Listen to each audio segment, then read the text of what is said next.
You, of course, are listening to the MHA podcast.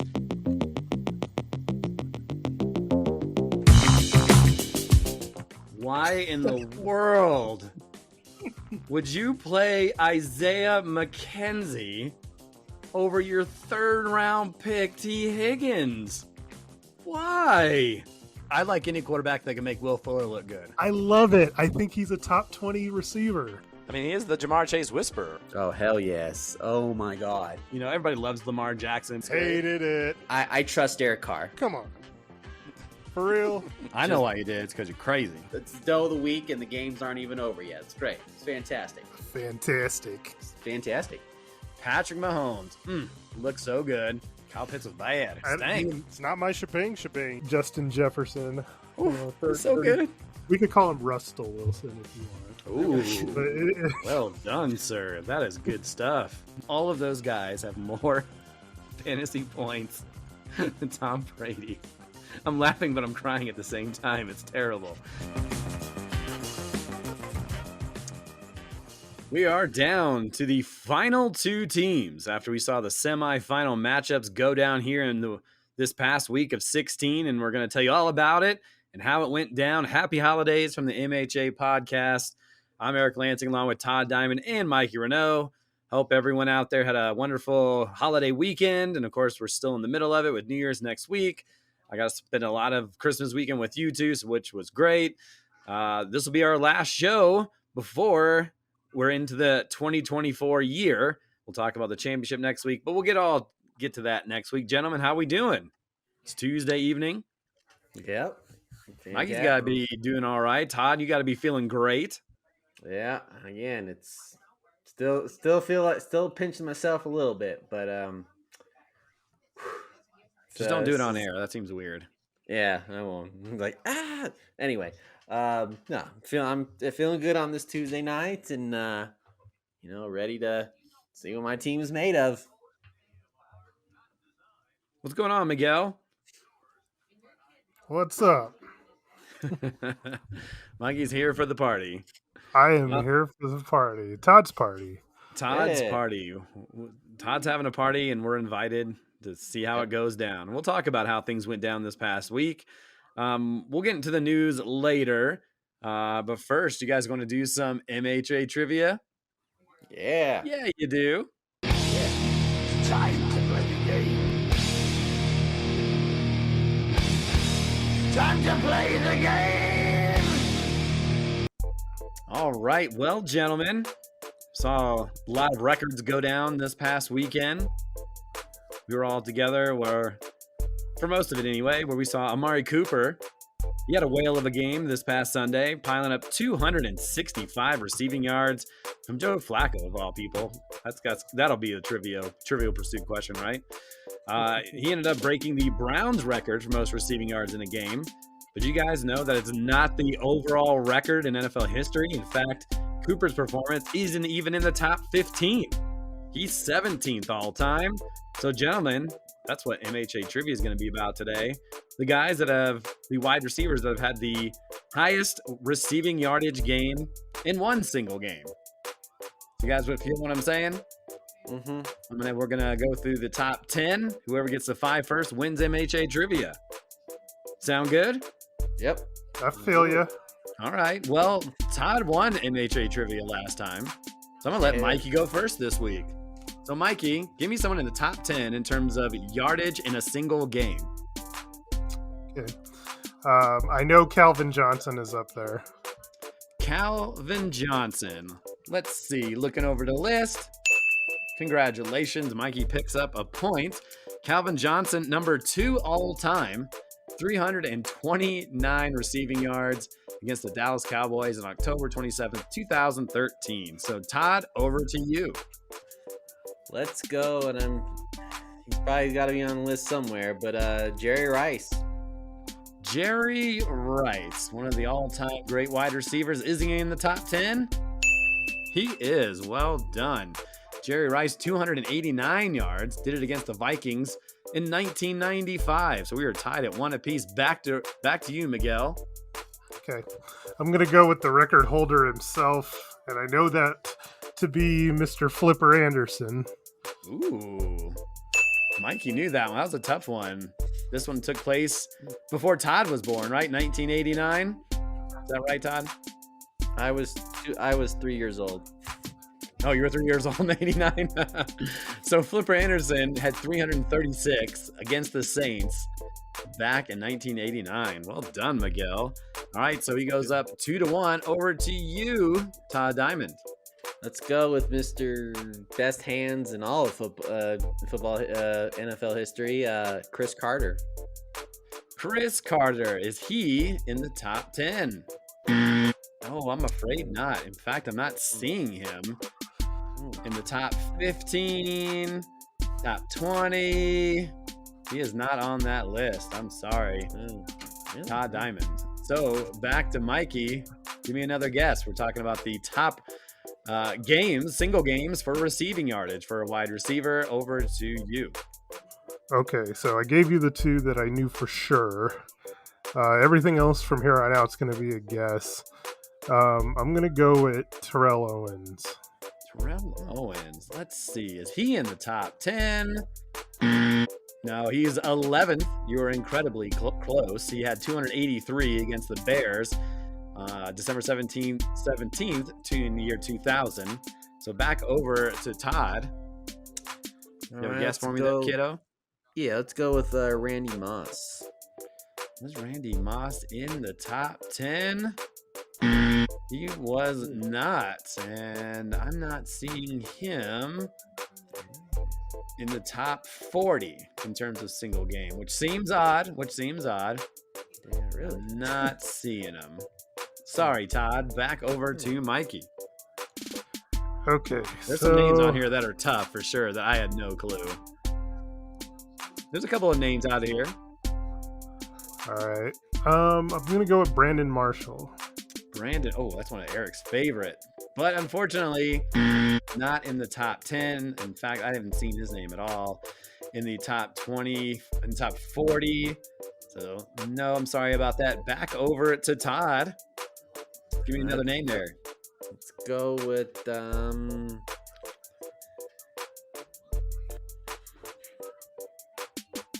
Demarius Thomas. Demarius Thomas, the Broncos wide receiver. I am fortunately not seeing his name there. Okay, so let me give you a guess. There is one active player in the top 10. As I give this over to Mikey. He's 6 on the board. Had exactly 300 yards against the Carolina Panthers in 2016. I don't know if that'll jog any memories at all. No, not really. Okay, all right. There is one of the guys that you've mentioned. His teammate is on this list in the top 10. So think about the 3 guys you've gotten right, and think about a teammate from there.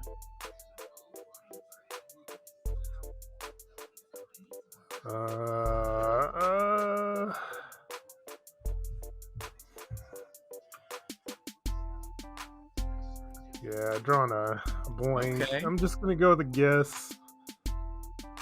I'm just thinking of guys that go deep. Give me James Lofton. James Lofton. Not in the top 10. Don't see him in the top 40 either. Number 10 on this list is a guy that had some incredible fantasy seasons. He did this in 2015, 284 yards. As we go over to Todd. Antonio Brown. Antonio Brown. Well done. That's exactly the guy who I was talking about. Antonio Brown. So Todd ties things up at 2 apiece. Antonio Brown, 284 yards against the Raiders in 2015. Let's see. Let me try to go back. So this teammate did it in 1989 of one of the guys that you already mentioned on this list, which probably helps out now. Against the Rams. This is over to Mikey. Yep. Figure out who that teammate is. Well, Who have we So- mentioned so far? so if it's teammate, then you said against the Rams, so that would have to mean that it's not Flipper Anderson's teammate. It would have to be Jerry Rice's teammate. So I'm going to go with John Taylor. Well done, sir. Good job. John Taylor. So Jerry Rice was 8th. John Taylor was 9th. Jerry Rice had 289 yards. Taylor had 286. The other names are going to be a little difficult as we go over to Todd. But there's one name that played in 2000. Did it against the Ravens. Had 291 yards. It's a guy we're familiar with. Had some pretty good fantasy seasons. Trying to give any other. This guy was drafted by the Cowboys in the 2nd round, but didn't do it with the Cowboys. He was drafted in 1992. I think what college he went to. I'm not seeing that. I didn't know this was his nickname, but his nickname is Lightning, apparently. Oh, his college is Jackson State. Not sure if that helps at all either. So this gentleman was drafted by the Cowboys in 92, did not play in 93 or 94. He ended up having an appendectomy and had some complications, so he missed 2 years and came back with a different team. I may have to give you that team if we don't get to it. We play 11 years in the NFL. Led the league in receptions in 1959 with 116. Nothing, Todd? Was his number 84? No, his number was 82. He's a 5-time Pro Bowler and has won a Super Bowl championship, apparently. Don Beebe, just kidding.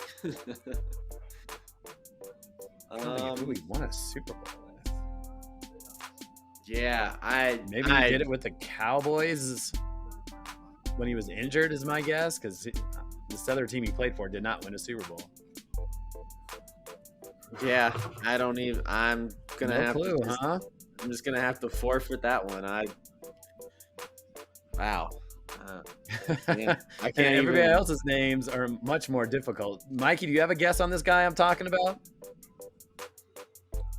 I'm just trying to think about the name Lightning. Yeah, it doesn't. It won't help you, honestly. All right, so I'm gonna give you the team, and whoever gets it first will get the point. So this gentleman played for the Jacksonville Jaguars.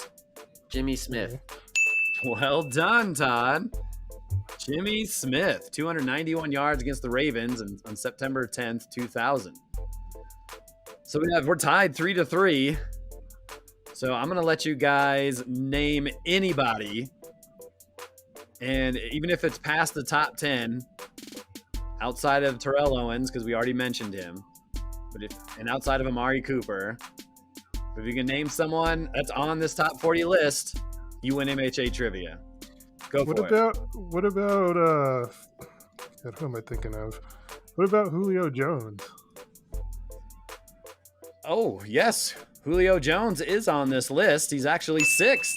I don't know why I totally skipped over him for whatever reason. He had exactly 300 yards against the Carolina Panthers in the year of 2016. Good job, Miguel. You win MHA trivia. That's where we're stopping because that was taking way too long. But here's a couple of guys. I remember this guy just because of his actual NFL card. But Stephon Page for the Kansas City Chiefs, he was 3rd on that list with 309 yards. Did it in 1985. Let's go back to 1945. Jim Benton with the Cleveland Rams did it against the Lions back on November 22nd. He had 303 yards. I've never heard of them. And how about this guy, Cloyce Box, 302 yards as a part of the Lions, did against the Baltimore Colts in 1950. And you guys got everyone else. And Julio was actually on this top 40 list twice. He was also 23rd. Some other guys here. So Andre Johnson was 12th. Charlie Hennigan was 13th. Tyreek Hill, 14th. Did it in 2020 at 269 yards. A gentleman by the name of Dels Schaffner. Jamar Chase is on this list. Lee Evans. How about Lee Evans? Josh Gordon. That's the record that Amari Cooper broke for the Browns. Steve Largent. And the list goes on and on. So well done, Miguel. UNMHA trivia. Yay. Hooray. All right. Well, what's that? You just said I thought yay. someone was going to say something. Maybe not. I'll just keep going. Well, we came on this podcast to talk about those semifinals matchups. So let's talk about them.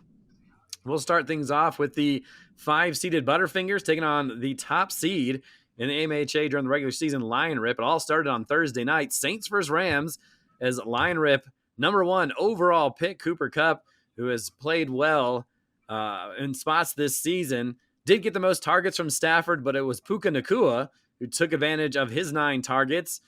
Kupp ended up with 8 points. Nacua, Stafford's favorite target, racked up 24 points, 9 receptions, 164 yards, and a TD. Of course, that worked out great for Kilgore Trout's matchup. We'll talk about that in a minute. On to Saturday, a couple of Steelers for the Butterfingers. Najee Harris rushed for 78 yards while running into the end zone for a touchdown, 13 total points. Deontay Johnson, a bit of a disappointment, a mere 2 points on 2 receptions. After 6 points from Lion Rip's kicker, Tyler Bass, it was 15-14. Slight lead for Todd heading into that Sunday morning game. Aaron Jones, how about stepping up for Todd in the lineup? 13 points, 127 yards rushing. And again, as Mikey mentioned, great matchup for David Njoku. Once again, reaches double figures, 14 points. Lion Rip saw 4 of his guys ruled out for his matchup. No Michael Pittman Jr., no Ramondre Stevenson, no Zach Moss, and no Cortland Sutton. So Aaron Rowland with Devin Singletary and Chuba Hubbard at running back. The Carolina running back did find the end zone, hitting 11 points, but Singletary single digits, 7 points. Aaron hoping the Colts defense could slow down Taylor Heineke and the Falcons, but instead they gave up 29 points, which was a season high for Atlanta this year. So the Colts -1. Todd had been running well with Baltimore's defense all year, but decided to go with Tampa's defense to start the afternoon games, and the Bucs scored a whopping 16 points versus Jacksonville's offense, which was led by Lion Rip's starting quarterback of Trevor Lawrence. Lawrence scored 27 points, but left the game early due to an AC sprain. Never really got going in that one. The Bucs defense racking up some sacks and some picks. Lion Rip also had rookie standout Devin Achane in the lineup, and we've seen him put up some decent numbers this season, but I think it was a Raheem Mostert type of outing that day. Just 7 carries for Achane, a mere 3 points. Lion Rip would finish Sunday with 55 points, with Rashee Rice and Dallas Goedert still remaining, but the Butterfingers finished Sunday with 81 points, with his 2 MVP candidates of Brock Purdy and Christian McCaffrey still in tow, along with the 49ers kicker. Lion Rip got a respectable 18 points from Goddard and Rice, but that wasn't nearly enough as CMC piles up another 20-point game. He had 23. And despite a bad outing from Purdy at 20 points and 4 interceptions, he really wasn't needed. Todd Diamond pulling off the win 130-79 to advance the championship game. Todd, just give me some of your thoughts on this matchup this weekend. Well, first of all, again, still doesn't feel like it's real. I was, I go back to, I was 1-5, and I'm in the title game. And it's, pretty amazing. And now, obviously, I didn't need Purdy, to have a good game. Obviously, obviously 4 picks. I was like, wow. Well, I guess it's a good thing he's had a bad game when I've already had the matchup in tow already. But obviously McCaffrey was, McCaffrey, but Mike Evans, ladies and gentlemen, Mike you Evans. just catch, I think I skipped that line altogether, didn't I? Yeah, you're fine. No, he just catches touchdowns. It's amazing. I'll go back to, this might be where I was right, or a pick that was maybe a little, you guys talked about, was like, I don't know, Baker Mayfield throwing the football, is Mike Evans doing just fine? And Mike Evans has been great, almost automatic, for the most part. So, Mike Evans has been great. So obviously 23 points from him, and so forth. Yeah, I mean, feeling good going into this championship game. Well, we'll You get know, to it's that. So don't yeah, jump into your matchup quite yet. This is more about this matchup first. yeah. So I think, I mean, obviously, with Trevor Lawrence, he's obviously going into the matchup. I was like, well, Trevor Lawrence is definitely going to, capable of putting up 60 points or more. But the Bucks defense just, showed out and, and stopped him. Obviously, a little bit in that second half of that game. He got injured, and that was kind of the end of it. Only 27 points, but it goes back to it. You have to make sure you draft, an your overall team, and not just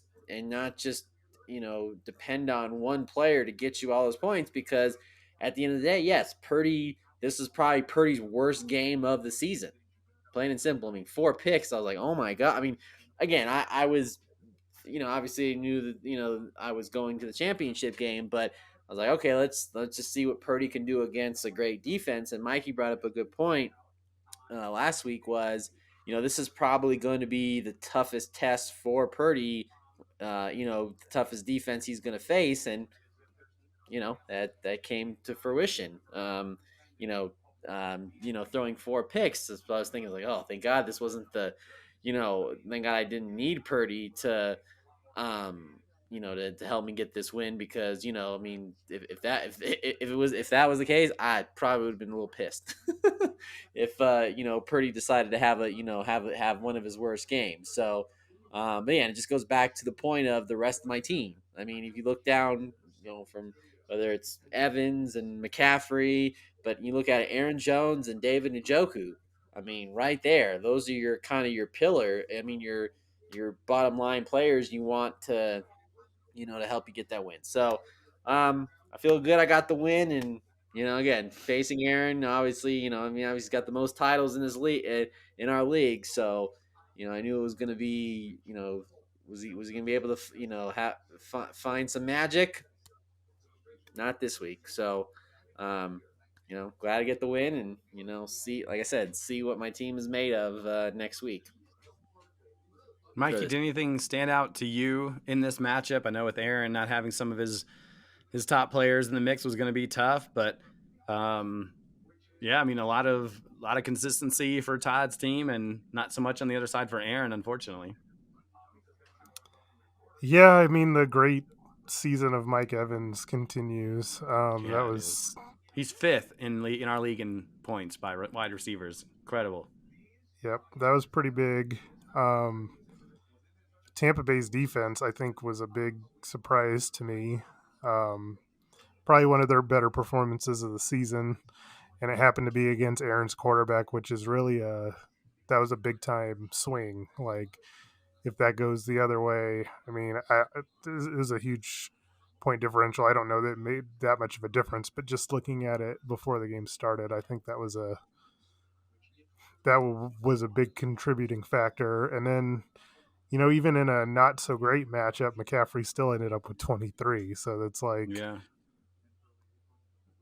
matchup proof as matchup proof can possibly be.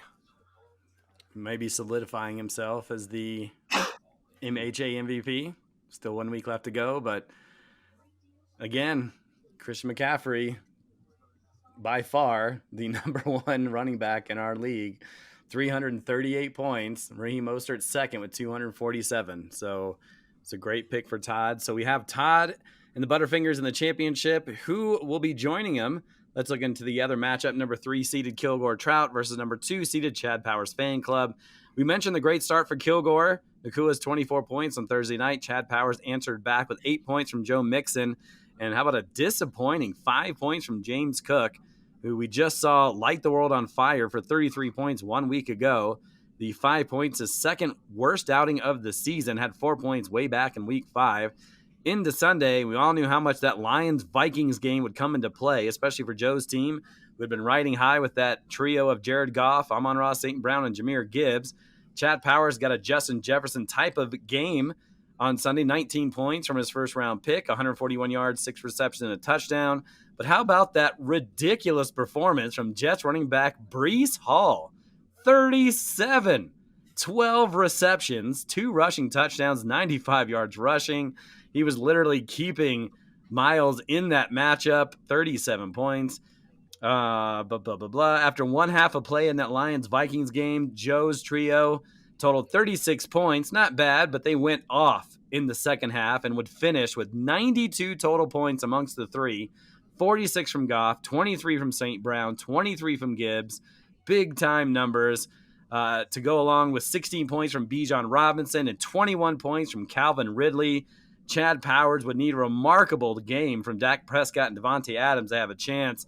It looked like he was going to get it. Dak had 14 points, I think, on the very first drive of the game, but the Dolphins kind of slowed things down and I think ended up with 14 points at the half. Dak would finish with 42, but not nearly enough to help Miles come up with a miracle. Adams with just 1 total point on 1 catch. The final would fall in favor for Kilgore Trout, who recorded a season high 183 points to Chad Powers 132. So Joe advancing for the second straight year in the MHA championship, and he'll be taking on the Butterfingers. Mikey, anything about that matchup you want to talk about? Yeah, so this was a kind of a big thing, like for Kilgore Trout. Incredibly, he had 42 points based just on receptions. Like his whole team? His whole team, Wow. which is pretty crazy in itself. But you kind of know what you're getting from him, and this will be something that Todd will get to see firsthand with coming up, and we'll talk about it. But I mean, if that Lions trio goes off like that, he is so incredibly tough to beat. Yeah, he's got pretty much the 3 main cogs in a pretty good offense. And if that Lions team scores 30 plus, then Joe is a very, very tough team to deal with. And he's got, pretty good secondary pieces. I mean, he possibly has like the 3 best rookies in all of football when you're looking at Nakua, Gibbs, and Bijan Robinson. Yeah. And kudos to him, man. You sometimes when you're putting a team together, like rookies it's something that you can't always rely upon, but I mean, those 3 fantasy superstars right there. Man, yeah, no kidding. To have rookies excelling at this stage of the season too, sometimes they wear down. It's their first full year and they're getting used to the kind of the routine and the rigmarole of an NFL season, and they're still continuing. And I think a lot of us, when looking at Joe's team, like, oh, the Lions, well, they played well at the end of last year. Can they keep it going? They're more of a run and defense type of team, but they've been able to put up numbers this year. And it definitely helps when you're playing Minnesota twice a year, and their defense has been next to nothing this year. And I'm going to give a shout out to Miles, who had a good season this year. Of course, he ended up still making the playoffs despite not having Justin Jefferson for a big part of it. But he, speaking of rookies, in terms of that, James Cook is a rookie, right? I can't remember if he's rookie or second year. He's second year guy, right? So for him to have a good year, I mean, kudos to him. 132 points, nothing to sniff at by any means, but man, when you're facing up 183, when you get, 92 amongst 3 guys, that is a tough feat to ask. So good job there, Miles, this season. So there you go. There's your championship matchup. Number 5 seeded Butterfingers taking on number 3 seeded Kilgore Trout. This will be the Butterfingers' 4th trip to the MHA title game. He's 2-1 in the previous 3. He beat the Gonzo Cats for the championship in 2010. He beat the Hot Tamales in 2013 and lost to Lion Rip in 2018. So Todd looking for his 3rd trophy. And Mikey, we thought Kilgore was going for his 3rd, but I only saw that he's won 1 time so far. This will be his 4th time in the championship match. He is 1-2 in those games. He beat the Hot Tamales for the championship in 2017, then lost to Lion Rip 2 years later, and then, of course, lost last year to Gonzo Cats in the championship. So there you have it, your matchup. And now if we go over and look at the matchup, we'll let Todd talk about what he sees how he's feeling. He's going to see how his team's going to stack up. The uh, Yahoo prediction, take that for what it's worth, has Todd winning 130 to 122. Todd, you look at your matchup. What do you see? What do you like? What do you don't like? Well, first of all, this will be I'll have maybe a little bit of revenge because Kilgore did beat me in week 6. Now, obviously, he had I think Kirk Cousins was his quarterback at the time. He beat me 103 to 87 back in week 6. So definitely a little bit revenge factor there for me to get this win. But looking at the matchup, let's put it this way: after Saturday night, I will have a very, very, very good, you know, I'll know very soon, how many points I'm gonna have to score, or how I'm gonna be feeling on Sunday going in, because his trio and including his tight and also his tight end that Jake Ferguson, they all play on Saturday nights. So that's four of his. That's, I mean, obviously his trio um, are all gonna be playing on Saturday night. So I'll definitely be watching that game very closely, and maybe praying to the fantasy football gods maybe a little bit, like see if the Cowboys, because that's who they play. Maybe the Cowboys can have maybe a defensive, you know, um, um, encore like they did in week 1 when Mikey had them, to see if they could shut down that offense. So that's definitely I'm going to look at. But you know, at the end of the day, it's going to come down to um, if obviously, hey, if Purdy, if Purdy had his worst game this week, that's fine when it didn't matter. And obviously, his matchup against the Commanders, Delicious. yeah, delicious. I hope I put it this way: I hope he comes out just pissed off and angry and throws 4 touchdowns. Just throws it to, and all of them to McCaffrey. If that'd be great too. But yeah, it's definitely not going to be an easy feat. I will tell you that for sure. And I'm gonna have to, you know. And here's the thing too. I mean, if it does come down to it, talked about it off air, but it come down to Aaron Jones, ladies and gentlemen. Who'd have thunk it, right? if it got to that point, where I would need, Aaron Jones to, win me a championship. That would I think that would just that would solidify and be like, yeah, Aaron Jones is the best running back of all time. No, but Aaron Jones, Jeez, come on, man. I know, Of all time. I know. Okay. I'm just kidding. But it would be a good storyline. As much as I I, don't think he obviously, is kidding. I'm kidding. He's If he scores the touchdown to secure the championship, watch out. I can only imagine what's going to happen, what's going to be said. That would yeah, be something else. yeah. But yeah, it definitely would be something. But hey, it would be kind of it'd be like, I told you so. I told y'all he's great. But no, Mm. it's obviously hoping it doesn't have to get to that point, but we'll see. I mean, it's gonna be a tough matchup regardless. I mean, um, I was thinking if all of our if Goff and Brown and Gibbs all played, on Sunday too, and the same time as McCaffrey and Purdy played, wow, how much that, how exciting that would be. But at the end of the day, just have to wait and see. And actually, my matchup, it starts for me on Thursday night, because I'll have David Njoku playing on Thursday night. So that'll also, that'll give me another parameter. Okay, if David Njoku can have another, follow up again with another great, game as well, that gives me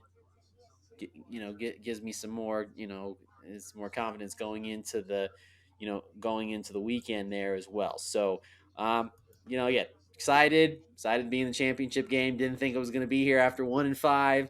And hopefully, we'll see. Hopefully, it comes out on the Butterfinger side and get my third championship. But again, have to just wait for Thursday night and we get started and then go from there. So I'm ready maybe to shock the world. Shock the world. Mikey, anything you want to say about this matchup? I'll just say is that I think that the projection for Yahoo may be a little bit low. In terms of like points scored, you mean? Points scored. Yeah, Yeah. I considering that he's got Purdy and McCaffrey against the Commanders. I'm afraid of what those two are going to end up doing to the Commanders defense, especially given that the 49ers are coming off of a disappointing loss. And then I almost feel like this game on Saturday night has shootout written all over it. I could be wrong, but it just, to me, it just has that feeling like games that Dallas has played at home. It's been, we saw what Seattle did going in there. They're always just like these high scoring affairs. And so, yeah, I mean, I think this game on both ends has potential to light up the scoreboard. You don't think Dallas's defense? I guess is definitely fallen off a little bit, but you don't think Dallas being at home that they'll show up knowing, how important this game is to them as well. And I mean, here's the thing about Dallas's defense. Dallas's defense has been good at turning people over.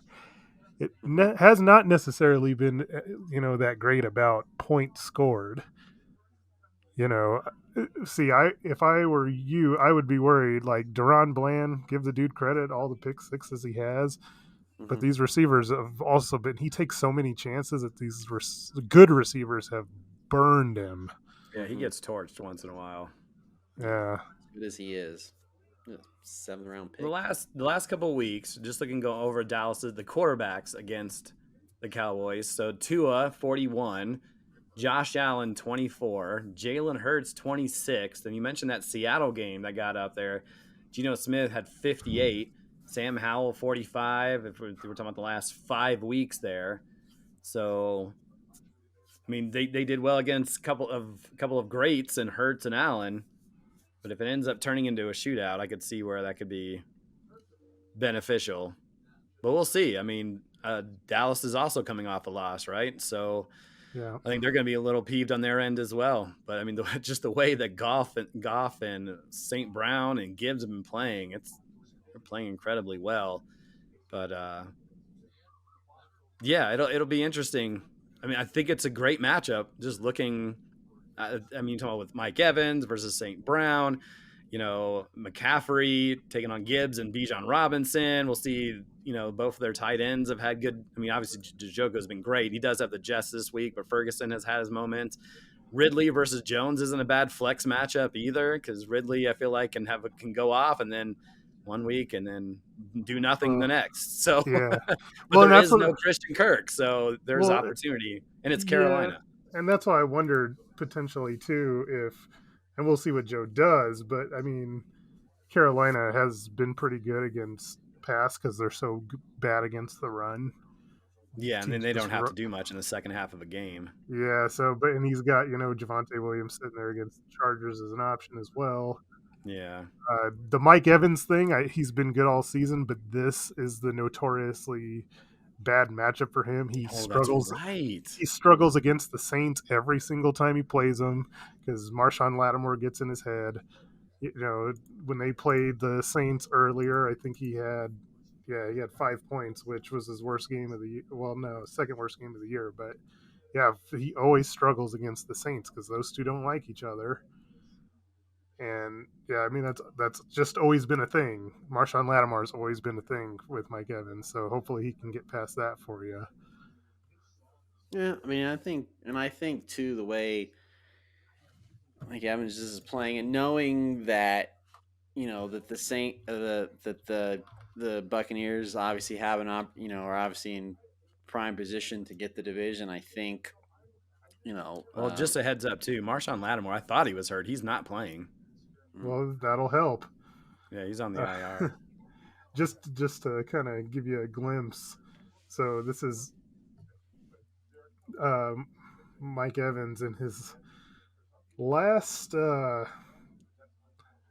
Wow, this is pretty intriguing. So I'm going to just give you a real quick read. His last targets against the Saints: 3, 4, 4, 1, 4, 6, 4. That's Wow. targets. Something that they do against him, and he's got 1 touchdown in all those games. Something they do against him just always seem to work. But not having Marshawn Lattimore, that'll help him. And it's at Yeah. home too, so that helps too. Yeah. Is there any, so as we come down to the end of this, is there any, Todd, any changes, or is anybody on the bench that you may think about put in, or are you set and you feel good with what you have currently in your lineup? As of right now, this is the lineup I'm going with. I don't know. I thought about, I don't know, like maybe switching maybe my defense just the way Baltimore played, but against the 49ers, I mean, Baltimore plays Miami, but I like the matchup better a little bit with Tampa. Obviously, Purdy had a little bit of a stinger when he was in the fourth. Granted, the game was out of hand anyway. But I mean, obviously, there's reports that he's going to play. There's confident he's going to play, and that's not going to be a problem. But I always think I always got to think of the just in case if there was something mad. But I don't think anything dramatic's going to really happen. But I mean, I have Baker, on my bench, but I think Purdy's going to be fine. So at the end of the day, this is the lineup I'm going to go with. It's like I said, it's the gut versus your brain, and your brain's like, well, maybe try something. I'm looking at I'm looking at my bench or whatever. I mean, there's not really anything. I mean, Mikey brought up another good point too with David Njoku. I mean, obviously the Jets defense is a little a little bit. They've given up double digits just 3 times this year. Yeah, but looking it's also hard to sit a guy that's playing that hot. Yeah, that's can't. that's the thing, and that's going with that's not listening to my brain. Obviously, I need to listen more to my brain anyway. But in this case, it listening to my gut and not changing it. But this is the lineup that I'm gonna go with. This is what's got me pretty much all the way. It's got me out of that 1-5 hole, and all and obviously to the title game. So, I'm not gonna, because I think sometimes, we've all done it in some cases, and sometimes where you change something when you shouldn't really have changed anything, because you're like, well, this matchup is better, or maybe last minute. No, you kind of have to. You kind of have to you have to go with what got you there, and this lineup for the most part has has gotten me where I need where I has gotten where it has gotten me to the title game, and that's what I got to do. If I change something now, no, I'd be kicking myself on forever. So this is the lineup, and I feel confident about my team and how many points it can score. So Butterfingers is ready to get number 3. Ready to get number 3. Kilgore looking to get number 2. Kilgore also in the championship of the other league that Mikey and I are in. So Kilgore has had a good year fantasy-wise. We wish you guys the best of luck. I don't know if there's anything else you guys want to talk about, but we got through it. We're down to 2 teams. So on next week's show, we'll talk about who picks up their second or third championship, and then do some MHA trivia, and then we'll have a couple more shows left, kind of wrapping things up. Cool. Gentlemen, Todd Diamond, Mikey Renault, I'm Eric Lansing. A couple weeks of football left, then we're into the playoffs, and then it'll be like the real NFL playoffs, I should say. It should be fun. So thanks for tuning in. We'll see you next time on the MHA podcast.